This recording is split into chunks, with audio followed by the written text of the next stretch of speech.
নতুন মন্ত্রিসভার সদস্যদের জন্য প্রস্তুত হয়েছে সরকারি বাংলো বাড়ি। এর মধ্যে রাজধানীর মিন্টু রোড, বেইলি রোড ও হেয়ার রোডের বাংলো বাড়ি ও মিনিস্টার্স অ্যাপার্টমেন্টগুলোতে মেরামত ও চুনকামের কাজ করা হয়েছে। নতুন সরকারের মন্ত্রী, প্রতিমন্ত্রী, উপমন্ত্রীদের জন্য মন্ত্রীপাড়া হিসেবে পরিচিত এলাকায় থাকা ৩৭টি বাড়ি প্রস্তুত করা হয়েছে। কম বেশি ১০ কোটি টাকা খরচ করে সাজানো বাড়িগুলো যেন তাদের জন্য অপেক্ষা করছে। ১ নম্বর হেয়ার রোডে ঝিনাইদহ ১ আসনের সংসদ সদস্য ও সাবেক attorney general Mohammad Asaduzzaman. ২ Hare রোডে নারী ও শিশু বিষয়ক মন্ত্রী ডাক্তার AZM জাহিদ হোসেন, তিনি দিনাজপুর ৬ আসন থেকে সংসদ সদস্য নির্বাচিত হন। ৩ হেয়ার রোডের বাড়িতে শিল্পমন্ত্রী খন্দকার আব্দুল মুক্তাদির, তিনি সিলেট ১ আসন থেকে সংসদ সদস্য নির্বাচিত হন। ৪ হেয়ার রোডের বাংলোতে তথ্য ও সম্প্রচার মন্ত্রী জহিরুদ্দিন স্বপন, বরিশাল ১ গৌরনদী আগাইলঝাড়া আসনের সংসদ সদস্য নির্বাচিত হন। ৫ নম্বর হেয়ার রোডের বাড়িতে মুক্তিযোদ্ধা বিষয়ক মন্ত্রী হাফিজউদ্দিন আহমেদ, ৬ হেয়ার রোডের বাড়িতে পানি সম্পদ মন্ত্রী শহীদুদ্দিন চৌধুরিয়ানী, তিনি লক্ষ্মীপুর ৩ আসন থেকে নির্বাচিত হন। ৩৪ মিন্টু রোডের বাড়িতে শিক্ষামন্ত্রী এহসানুল হক মিলন, তিনি চাঁদপুর ১ আসন থেকে নির্বাচিত হন।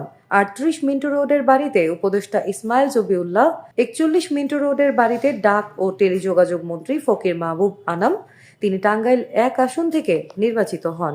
১১ মিন্টু রোডের বাড়িতে স্থানীয় সরকার ও পল্লী উন্নয়ন প্রতিমন্ত্রী মীর শাহ আলম, তিনি বগুড়া ২ আসন থেকে সংসদ সদস্য নির্বাচিত হন। ৩৫ হেয়ার রোডের বাংলোটিতে উঠবেন বিএনপির মহাসচিব ও স্থানীয় সরকার মন্ত্রী মির্জা ফখরুল ইসলাম আলমগীর, তিনি ঠাকুরগাঁও ১ আসন থেকে সংসদ সদস্য নির্বাচিত হন।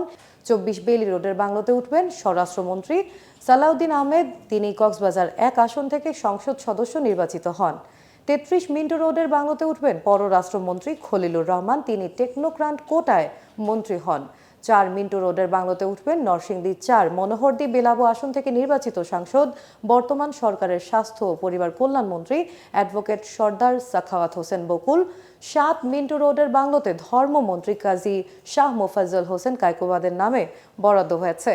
কায়কোবাদ, তিনি কুমিল্লা ৩ মুরাদনগর থেকে সংসদ সদস্য নির্বাচিত হন। দায়িত্বশীল সূত্র বলছে, সরকারের মন্ত্রীদের আবাসনের বিষয়ে সব প্রস্তুতি সম্পন্ন করা হয়েছে। Minto road, Hare road, Dhanmondi ও গুলশানের বাড়িগুলো মন্ত্রী প্রতিমন্ত্রীদের জন্য বরাদ্দ রয়েছে। প্রয়োজনে আরও কয়েকটি বাড়ি তৈরি করার বিষয়েও কাজ চলছে বলে গণপূর্ত মন্ত্রণালয় সূত্রে জানা গেছে। সাদিকুর রহমান খোকনের ভিডিও চিত্রে সাবিকুন নাহার রিঙ্কি, সিটিজেন জার্নাল 24।